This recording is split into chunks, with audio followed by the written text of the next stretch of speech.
ADHD, hormones, MS, no one ever connects them. Ever since I was diagnosed with ADHD in 2024 and learnt how it presented in women, everything started to make sense for me.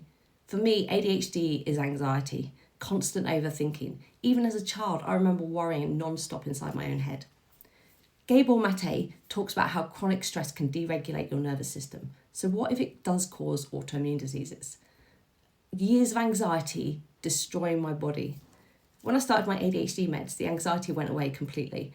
And it's amazing because when I'm on the meds, my movement is better. And as soon as they wear off in the evening, I get worse again. So then last year, my walking was just declining. And I was thinking that I'm working too hard, my body is getting worse because of that. And then I saw a gynecologist because I had some irregular periods, and she recommended HRT.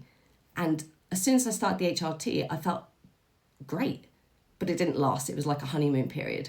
So then I had my bloods taken. I had to wait 8 weeks of being on a certain level. And when the results came back, my estrogen was so low that I now think I've been in perimenopause for years. I'm 50 this year.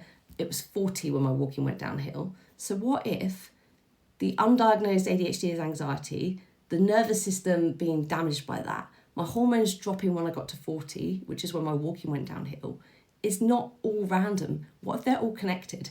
This isn't medical advice. I'm not a medical person. This is just my insights into how I think it's all connected, because they're already looking at how endometriosis could be linked to ADHD. They've already proven that fibromyalgia is linked to ADHD. So why couldn't all autoimmune diseases be linked to ADHD?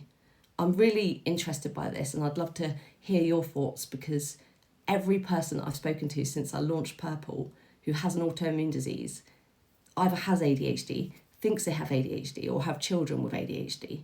This is not a coincidence, surely. I just think that this is perhaps why we can't cure MS. We're looking in the wrong place.